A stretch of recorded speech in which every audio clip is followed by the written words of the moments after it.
交往5年的男朋友要结婚了，对象不是我。一夜间，我成了全圈子的笑柄，没人敢接盘一个被大少爷玩腻的女人。不得已，我随便找了个老实人闪婚了。后来我才发现，这个老实人可一点都不老实，恋爱5年，遍体鳞伤。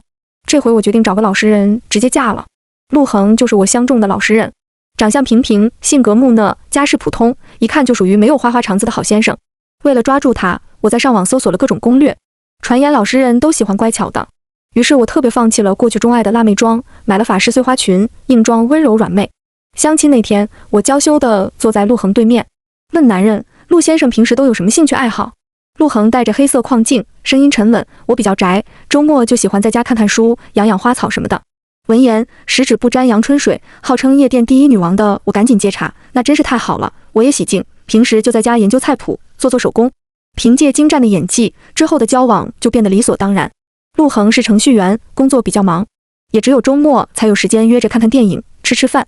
交往下来，我发现陆恒这人果然一如我猜想，忠厚老实，无不良嗜好，非常可嫁。然而唯一的苦恼就是他实在是太老实了。交往2个月，我俩连个小手都没牵过。按照这个进度，我得啥时候才能结婚啊？听说老实男责任感都很重，于是我打算做点什么拉进度条。没想到很快机会就来了。这天部门聚餐，我特地多喝了几杯，灵机一动，便给陆恒打电话，请他过来接我。我盘算得很好，夜黑风高，孤男寡女，醉酒装疯，我就不信他把持得住。陆恒来的时候，我就坐在餐厅门口的石墩子上。还好吗？我仰头看向这人，身上穿着白衬衫，呼吸有些急促，应该是匆匆赶过来的。我使劲掐了下自己的大腿，疼得我眼睛湿漉漉的，娇声娇气地喊了声头疼。陆恒接过我的包，背朝我半蹲下身子，我顺从地爬上他的后背，揽住男人的脖子。陆恒的后背宽阔，我趁机摸了一下前胸，硬邦邦的，意外的身材不错。同事已经走了，深夜的街道只有我们俩。我装醉在后面，故意蹭着他的身子，然后我发现陆恒耳根肉眼可见的红了，我心头微动，现在居然真的有这么纯情的男人。交往2个月，这还是陆恒第一次登堂入室。男人轻轻把我放在床上，喊了我几声，我没应，故意踹开被子喊热，然后将上半身的外套蹭掉，露出肩膀。等了几分钟，对方没有任何反应。房间内静悄悄的，忍不住眯起一只眼。房间内除了我，哪还有第2个人的身影？走了，他还是不是个男人了？我直接坐起身，拿出手机开始搜索。男朋友过于老实，交往2个月没有任何亲密行为怎么办？很快跳出来最高赞的回答：据我所知，这世界就没有老实男，不是骗婚就是不行，劝楼主三思。评论一溜烟全是真相了。据我的观察，骗婚我感觉不太可能，所以是陆恒不行。因为这件事，我1个晚上都没睡好，不禁感慨自己命运多舛。我曾有过一段感情，对方条件很好，在北城都是有头有脸的人物，只是5年来他从没和我提过结婚。前一阵子他终于求婚了，只可惜对象不是我。我听到他跟朋友说，再好的女人玩5年也腻，况且结婚嘛，总得找个听话的。然后这句话就被传开了，圈内开始疯传叶青池和我分手是因为我太放荡。明明移情别恋的是叶青池，到头来却是我声名狼藉。后来我认识了陆恒，以为终于遇见了一个能托付终身的人了，结果他还不行。迷迷糊糊一直到了天亮，手机突然响了2声，是陆恒。好些了吗？我抑制住复杂的情绪，好多了，昨天给你添麻烦了。我在你家楼下给你带了早饭，方便的话下来拿一下。顾不得回复，我赤着脚跑到窗边，楼下果然停着一辆黑车。陆恒靠在车边，低头看着手机，随便套了件衣服我就跑下去。你怎么突然过来了？怕你宿醉难受，不放心过来看看。心口被男人的体贴熨烫平整。陆恒难得不需要加班，趁着周末索性带我去了趟郊外，阳光刺眼。陆恒包里放着水，体恤地帮我撑着遮阳伞。每次我说话都会侧耳倾听，笑容温和，给我一种我有被珍视的感觉。只是他表现得越好，我就越纠结。一天你都心神不宁，是有什么话想对我说？没想到了晚上，陆恒把我送到门口，突然问出口。我以为自己表现得不明显，没想到还是被发现了。不是，就是工作上的事。陆恒揉了揉我的头发，轻松点，别想那么多，早点休息。我点了点头，往前走了几步，陡然回头，陆恒还站在原地。心一横，我转身重新走过去。在陆恒诧异的眼神里，我勇猛地踮起脚尖，吻住了陆恒的唇。不管了，不行就不行了。陆恒愣了一瞬，随即闭眼加深了这个吻。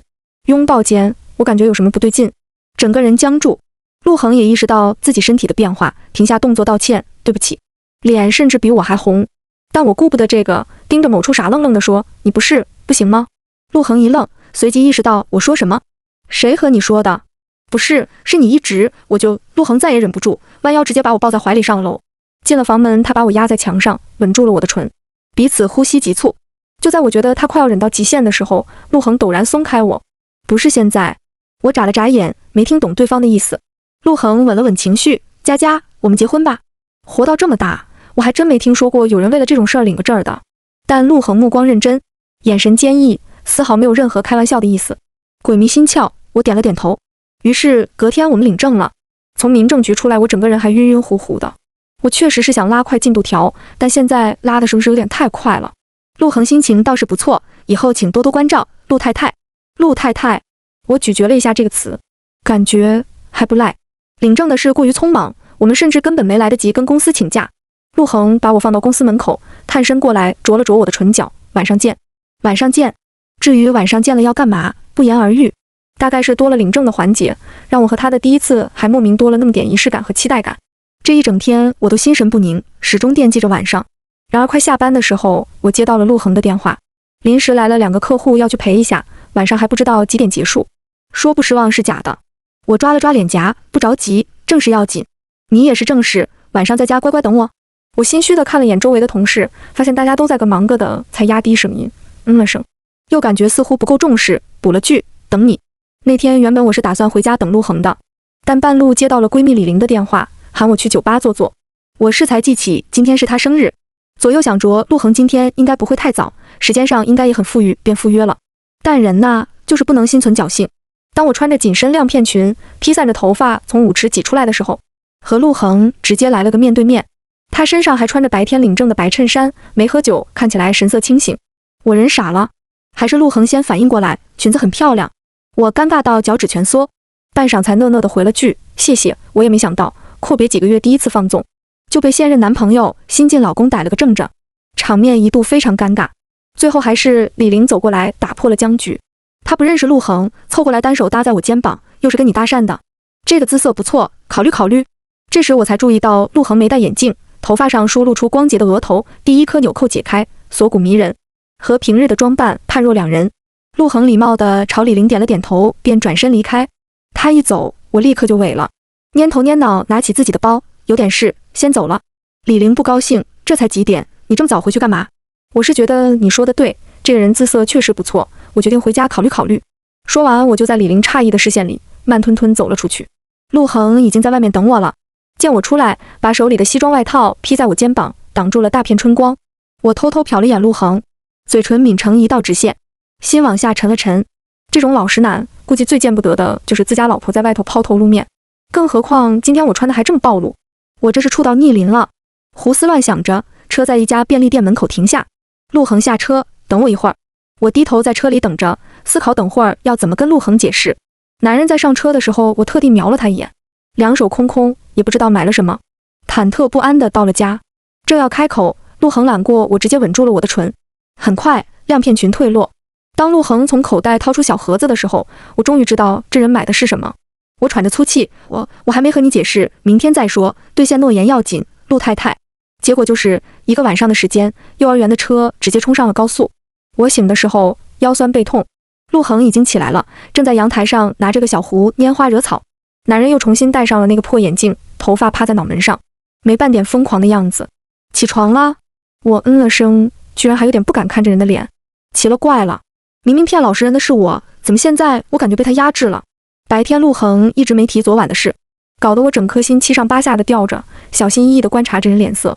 晚上我实在是憋不住了，陆恒，关于昨晚你就没什么想问我的？昨晚什么事？就酒吧的事。陆恒似乎被提醒了，确实有。我心脏再次提起，听见他说以前有很多人跟你搭讪。陆恒抿了抿唇，还有我都不知道你有那么多好看的衣服，什么时候逐一穿给我看看？我懵了。所以这是重点吗？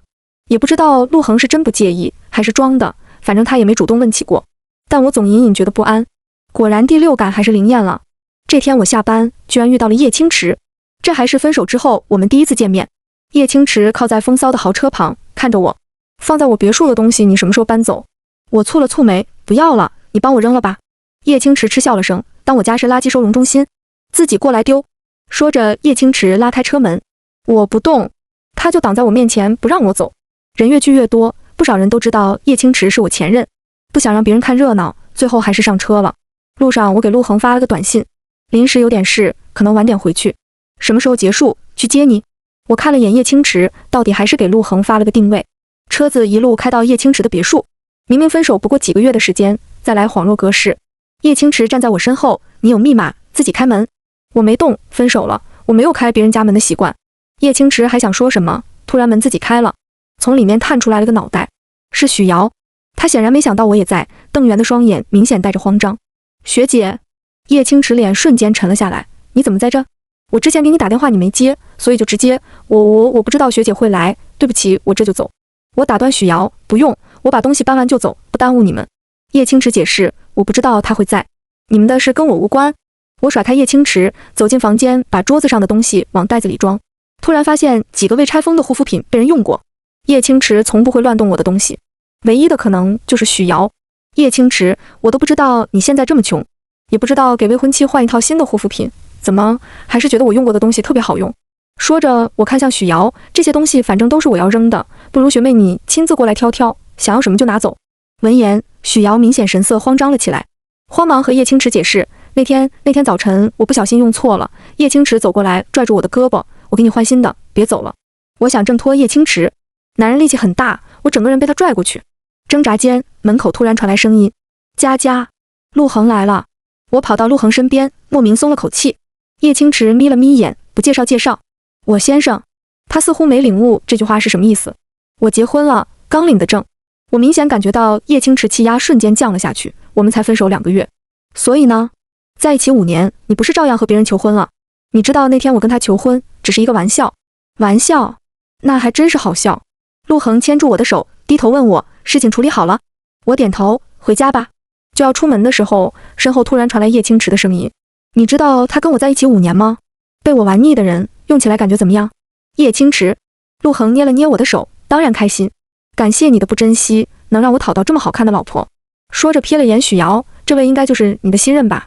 不愧是生意人，买椟还珠，特别划算。直到出了别墅，我整个人还在微微颤抖。让陆恒来接我，是因为我不想让他以后误会我在和前任在结婚后还有牵扯。但我没想到叶清池恶劣至此，我不敢看陆恒的眼睛，垂眸说道，你都看见了，我和你想的不一样。你以为我想的你是什么样？我交握住颤抖的手，第一次和陆恒坦诚，我有个谈了5年的男朋友，他的条件不错，那段感情也受过很多人的关注，但是我们结束的并不愉快，我也因此受到了很多恶意诋毁。和你认识的时候，我不会做饭，更不会做什么手工，我会去夜店，也喜欢喝酒，根本没那么乖，也没那么单纯，所有的温柔体贴都是我为了和你在一起故意装出来的。你生气，想要骂我，埋怨我，只要能让你消火，我什么都愿意。你要想要离，话未说完，陆恒突然开口打断我，你刚才说你什么都愿意啊？陆恒弯了弯唇角，既然没那么乖，那不如晚上让我感受一下你的狂野。我是这个意思吗？我狂不狂也不知道，反正陆恒那晚是挺狂野的。男人得便宜卖乖，就你这个体力，还好意思说自己不乖？我累到连抬手指的力气都没有，懒得搭理这人，转过头用屁股对着他。陆恒失笑，搂过我的腰，今天我没生你的气，相反，我很高兴。我一愣，前任之所以有一个前字，是因为他已经成为过去式，而我更在乎你的未来。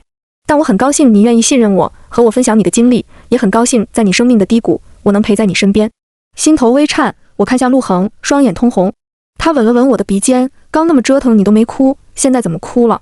是怪我没卖力。陆恒笑着起身，赤脚走到书桌旁，拎起了个什么袋子。我顺着瞧过去，居然是我今天从叶清池那边收整出来的东西。瞬间警惕，那是我打算丢掉的。他把里面的东西拿出来，介意转送给我吗？啊，看起来挺值钱，卖了换块表。叶清池家底殷实，和他在一起的时候，对女朋友他并不吝啬。我还没回答，陆恒叹了口气，你男人穷，会过日子。后来我也不知道那堆东西陆恒是怎么处理的。隔天醒来的时候，那堆东西已经不见了，我也没问。几天之后，我还当真注意到陆恒多了块表，只不过这人没带，放在抽屉里，也不知道买了做什么。就不膈应的慌吗？自从聊开之后，我在陆恒面前也自在了很多。白天他会先送我上班，晚上有时候他心血来潮还会亲自下厨给我吃。周末什么都不做，窝在家里一天都不会无聊。我能明显感到自己和陆恒的感情正在升温。他开始让我觉得结婚也还不错。周末李玲给我打电话，约我出去聚聚。李玲是我高中时代就认识的朋友，感情一直很好。我突然想到周边的朋友好像还不知道我结婚的事，就想趁着这个机会把她介绍给大家。和陆恒说了之后，男人淡淡看了我一眼，我是不是应该感到开心？终于结束了偷偷摸摸的日子，被老婆认可了。什么时候偷偷摸摸了？这不是一直没机会吗？我脸微红，你到底去不去？去。陆恒轻笑，牵着我的手，陪我给你朋友买点礼物。老婆这么优秀，老公也不能太丢人。周末，陆恒还当真拉着我上街。陆恒能重视我的朋友，我自然也感到高兴。大包小包提着东西出来，正巧路过一家眼镜店。我拽住陆恒，看了眼这人土掉渣的黑框镜。陆恒，你要不要考虑换副眼镜？你不喜欢？不是，就是觉得不太适合你。我也是和陆恒在一起之后才发现，这人的外貌极具欺骗性。他眼睛长得很好看，但偏偏选了一款和他极不相称的眼镜，导致戴上之后看起来就显得特别老实忠厚。一旦封印解除，整个人的气质就凸显起来了。陆恒没反对，进去的时候我一边挑一边问，你多少度数？100左右吧。手一顿，我表情复杂，100度你至于戴个眼镜？习惯了。陆恒抿了抿唇，看起来有些难为情。我妈说我不戴眼镜不像正经人。我忍不住失笑，想了想他晚上的样子，确实还挺不像正经人的。最后我看中了富金丝框眼镜，男人戴上整个颜值瞬间上涨了不止1倍。愣了2秒，我又把眼镜摘下，算了。怎么啦？你不戴眼镜的样子还是我自己看看就好。我撅嘴，我干嘛要给自己找那么多情敌？陆恒嘴角逐渐上挑，我见不得这人得意的样子，捂住他的嘴，走了。结果那天陆恒不仅没打扮，就跟要逗我似的，临出门还故意穿了件老土的西装。老婆，我这样有没有让你觉得很安全感？这题我不想答。我和陆恒匆匆赶到，推开包厢，刚想打招呼，却猛地看见除了李玲，叶清池和他的朋友也在。一群纨绔子弟坐在包厢里聊着天，桌子上散落着昂贵洋酒。脚步顿住，我眼神冷了下来。我没想到李玲会把叶清池这群人喊来。和叶清池分手的那段时间，我频繁接到这群人的电话骚扰。听说叶清池把你甩了，有没有兴趣跟我？我的钱可不比他少。清高什么？不就是个被人玩腻了的东西？后来谣言越传越离谱，连我周围的同事都开始传我行为不检点。最后我换了电话，辞掉了工作，将自己封闭了很久才慢慢走出来。这些李玲都知道，可今天她还是把这群人喊过来了。见我站在门口没见来，李玲尴尬地走到我面前，事先没敢告诉你，局是叶清池请我帮忙组的，就是想跟你道歉。他已经知道错了，你还是给他个机会吧。哪对情侣不吵架，都是误会，说开了就行。误会？什么误会？我嗤笑，是长期和我学妹许瑶保持暧昧是误会，还是5年不和我提结婚是误会，亦或是跟朋友诋毁我是误会？李玲，我们认识了10年，我的底线是什么你知道？我吸了口气，原本今天来是想告诉你我结婚了，陆恒还特地给你们准备了礼物，但现在看来好像也没这个必要了。说着我拽着陆恒，走吧。话音落下，坐在叶清池旁边的朋友站起来。徐佳，那天的事儿是我对不住你，跟池哥没关系。说话的人叫张威，他开口，池哥跟许瑶求婚是我传出去的，也是我故意曲解池哥的话抹黑你的。我喜欢许瑶，也知道许瑶一直都对池哥有意思，就是想让他开心点。张威脸上带着歉意，但我没想到你真跟池哥分手了，这段时间他也不少受，要怪你就怪我吧。张威说完，其余几个也都凑到我面前和我道歉。叶清池靠在沙发上，嘴里叼了根烟，看着这群人站在我面前，眼底带着胸有成竹的笃定，似乎觉得他屈尊降贵带过来一群人跟我道歉，我就会原谅他，继续和他在一起。那一瞬间，我的厌恶到达了极点。见我要走，李玲追出来，佳佳，我知道你今天生我的气，但是我真的是为你好。叶清池什么身份，咱们都清楚。说句不好听的，离了他，你去哪儿还能找到这种条件的男人？现在人家愿意跟你道歉，见好就收吧，别端招了。雨碧还看了眼陆恒，当时佳佳是因为受了情伤才答应和你相亲的，心灰意冷，只想找个老实人嫁了，对你不是真心的。佳佳前任的条件你也看见了，如果你真的对他还有一丝好感，就放手让他幸福吧。陆恒一句话没说，他垂眸安静地站在我旁边，但那一眼，我心脏像是被人狠狠攥住。我没有一刻如此后悔，把陆恒带到这里，还受到这种无理对待。李玲，叶清池给你了什么好处？10年的友情都没抵得住这种诱惑，想必数字不小吧？我松开陆恒，走到叶清池的面前。我和你分手的原因你自己知道，许瑶不过就是个导火索。你现在之所以回来找我，不过就是觉得我身边有了别人，你的虚荣心不允许。你不爱我，一直以来你都只把我当做你的私有物，呼之即来挥之即去，我从来都不在你女朋友的位置上。分手后外面怎么传我的，我不信你一点都不知情。你不解释是因为你不在意。5年我没做过一件对不起你的事。要说我有错，那就是当时明知不可能，还是答应和你在一起。以后别联系我了，也别找李玲，我和她友情也止步于此了。全场静默，大家都尴尬地看着叶清池。我没理会这些人的眼神，脊背挺直地走了出去。这件事终究是击碎了我对叶清池的最后一丝好感。出去后，眼泪终是忍不住落了下来。对不起，我不知道今天会这样。第二次了。我泪眼婆娑地看着陆恒。这是你第二次因为别人和我道歉。我用力摇头，不是的，是我李玲说的不是全部。我知道的，我没有蠢到因为别人三言两语就怀疑自己的老婆。上一段感情中，你是受害者。这个世上，受害者不应该跟任何人道歉，更不应该替他们道歉。我用力点了点头。乖。他重新牵起我的手，回家给我老婆下面吃。后来李玲给我接连发了几条信息道歉，我都没回。这件事我最没办法释怀的就是李玲的背叛。她是我最好的朋友。我双臂抱膝，和陆恒说，高中我们就是同学，那时候每天黏在一起上厕所。后来我们考到了一所大学，关系就更近了，几乎无话不谈。但我没想到有一天李玲会站在我的对立面。我和叶清池之间的事，她是知道的呀。她怎么能做出这样的事，甚至还伤害了我如今的伴侣。你说人都是会变的吗？人生就是一趟列车，每个人目的地都不同。有的人提前下车了，有的人中途更改了终点。你不能说他们错了，只是大家都在自己的轨道上跑着，不断优化着他们自以为的最佳路线。所以叶清池才是李玲选择的最佳路线。那你呢？你会变吗？我的终点在这儿。说着，陆恒指了指我心口的位置。你不走，我就不变。话术老套，但我心脏忍不住空了一拍。我意识到自己好像心动了，尴尬地转移视线，我搓了搓自己的手臂。不行不行，太恶心了，我听不下去了。说着想起身，被陆恒按住。男人迫使我直视他的双眼。佳佳，要不要嫁给我？我们已经领证了，陆先生。那次不算。为什么？目的不纯。想到上次荒唐的结婚理由，我还是忍不住笑出来。行不行？我不好意思开口，抿唇不答。陆恒凑到我耳边，老婆，别欺负老实人。说到这个，我才要大呼冤枉，忍不住伸手重重打了他一下。你算什么老实人？在领证满6个月的时候，我感觉自己终于爱上陆恒了。那天之后，叶清池没有再找过我，反倒是某天我突然收到许瑶的信息，学姐夫喝醉了，一直在喊你的名字，我把定位发给你，你来接他吧。见我没回，又给我发了一条，我跟学姐夫真的是误会，就是大家起哄他跟我求婚的，他也没想到你会突然出现，我没想过破坏你们的感情，要真因为我分手了，我良心真的好不安。我还没回，手机就被陆恒抢走。介意我帮你回吗？我摇了摇头，靠在他肩膀看他说什么。我是佳佳的丈夫，他睡着了。叶总现在情况怎么样？我在警局有熟人，需不需要帮忙联系？然后就没有然后了。陆恒直接帮我把许瑶拉黑，我哄一次老婆也很费体力，以后麻烦让我老婆离这种只会提供负面情绪的人远点，可以吗？我忍笑，好。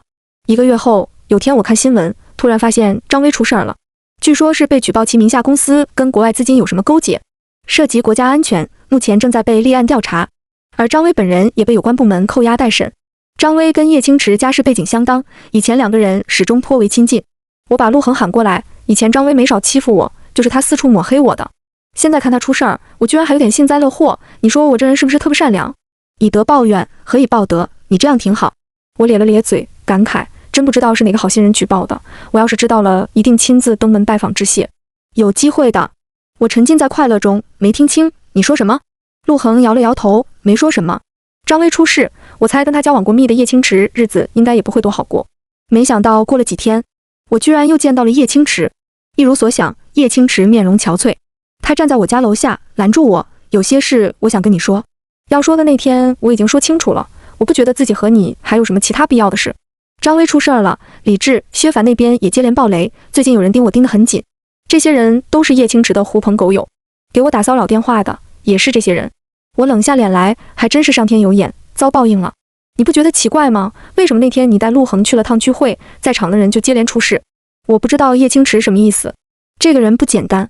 他抿了抿唇，我查过他，没查到他的底细，只查到他跟海市陆家交往密切。佳佳，我承认我和你在一起的时候，对其他女人也动过心思，但我没想过和你分手，我认定的妻子人选只有你。只是我的家庭很复杂，没你看到的那么简单，你要的婚姻我很难给。叶清池看向我，我这辈子很少后悔，但只有一件，就是那天随口和许瑶求婚。你现在怨我也没关系，但我不希望你被另一个人骗。我的重点压根就不在那些话上，我只注意到你调查过陆恒，你凭什么查别人？你说陆恒不简单，你就简单？是不是你如果查到什么用卑劣手段迫使我们分开的人，就会是你？每个人都要对自己做过的事付出代价，如果你身正就不怕被人盯。这件事不管是不是跟我先生有关，我都不会插手，而且他是我的丈夫，你在我这只是不重要的路人甲。话音刚落，我右手被人牵住，转身居然是陆恒。你什么时候来的？在你对我真情告白的时候。我无语。陆恒将我挡在身后，看向叶清池，有操心别人家事的时间，不如处理一下自己的公事。恕我直言，叶家行事不乐观。我有些惊讶，居然真的跟陆恒有关。叶清池也是一默，所以你真的是海城陆家人？海城陆家，就算我不在商界，也多少听说过这个名号。陆恒没回答是不是，转而说道，对了，有件事一直想感谢你。之前你送佳佳的东西被他卖了，给我买了块表。说着，他还当真从兜里掏出来了一块表，款式不错，我很喜欢。这人什么时候从柜子里拿出来的？居然还随身携带。不仅是我，连叶清池都惊呆了。陆家人还需要变卖女朋友的东西买表？是变卖女朋友前任送他的垃圾。陆恒纠正，佳佳愿意把他的过去交到我手上，让我变废为宝，心意不同。你放心，我会以你为戒，连你的那份一起珍惜。这还是我第一次看见叶清池被人气到说不出话来，深深看了我一眼，上车离开。在今天之前，我甚至都不知道陆恒这么牙尖嘴利。反应过来，所以你之前都是装的？什么？上次聚会的时候，只要你亮明身份，他们才不敢对你怎么样。但陆恒一句话没说，平白无故认了个老实人身份。如果你提早就知道我是陆家人，还会和我在一起吗？我愣住。陆恒继续问我，如果那天他们知道我就是陆家人，没有说出那番话，你会彻底对叶清池死心吗？我想说什么辩解，但说不出口。陆恒轻笑，和我在一起的时候，你心里还是有他的吧？我彻底没话了。5年的感情，我在刚分手的当口确实做不到说完就忘。骗了你，对不起，我们一人一次，就算扯平了。被糊弄到楼上，我都还没弄明白，这事儿是这么算扯平的吗？直到现在我才知道，陆恒跟我知道的根本不一样。摘掉眼镜的他，长相出众，性格腹黑，甚至家世显赫。我不明白这种抢手货怎么会沦落到相亲市场，甚至还稀里糊涂被我逮住了。我见过你，只是你不知道。这回轮到我傻了。什么时候？几年前，在 A 酒吧。我顿时沉默。他眯着眼睛似回忆，你在舞池跳得很自由，吸引了我的视线。那时候我刚到北城不久，对这边还不太了解。朋友跟我说你名花有主，男朋友是叶清池。后来我又见过你几次，你都和他在一起。当时我对你的印象就是自由快乐，不受拘束，看起来就让人觉得心情不错。我忍不住捂脸哀嚎，亏我还装腔作势了那么久。陆恒没理会我的崩溃，继续说道，我在这边的工作其实不算多，大多数产业还是在海城。直到前段时间我过来，无意间听说叶清池的事，这才知道你们分手了。我苦笑，北城上层圈就那么多人，叶清池和其他女人求婚，暗讽我放荡在当时成了笑料。陆恒会听到八卦也不新鲜。这一刻我内心复杂不已，你都知道我声名狼藉了，怎么还会和我？我对你一直都很有好感，撬人墙角的事我做不出来，但窈窕淑女君子好逑，我不觉得自己这么做有什么不对。正好听说你那阵子相亲，我就找朋友帮忙牵了个线。但你不诚实，你没说自己身份。闻言，陆恒轻咳一声，耳根有些红，我怕说了你就不答应了。和你见面前我上网查了一下，上面说受过情伤的女孩普遍都会选择出身普通的老实男，所以我特别请造型师帮我设计了造型，够了。谁能想到我套路这人的时候，这人居然也在套路我。孽缘，都是孽缘。领证满1年，我们终于举办了婚礼。仪式上，陆恒自诩这是一场老实男和乖巧女的婚礼。下面嘘声一片。陆恒轻笑，人的性格是多面的，或许在你们看来，我和佳佳有很多行为不符合主流对于老实和乖巧的定义，但是在之后的每一天，我都会珍视自己的感情，爱她，护她，做她一辈子的专属老实人。我也会尽自己的努力，让佳佳愿意留在我身边，当我一辈子老婆。在场的很多人，包括我，眼眶都红了。婚礼结束，我突然感觉门口有一道熟悉的身影一闪而过，像是李玲。我提着婚纱跑出去，门外早就空无一人。扭头的时候，突然注意到早就被清干净的礼台上放了一个厚厚的红包，没有署名，上面还有一朵包装精美的纯金永生花。我把花拿起来，思绪飘回到了高中时代，情窦初开的女孩总期待着恋爱和未来。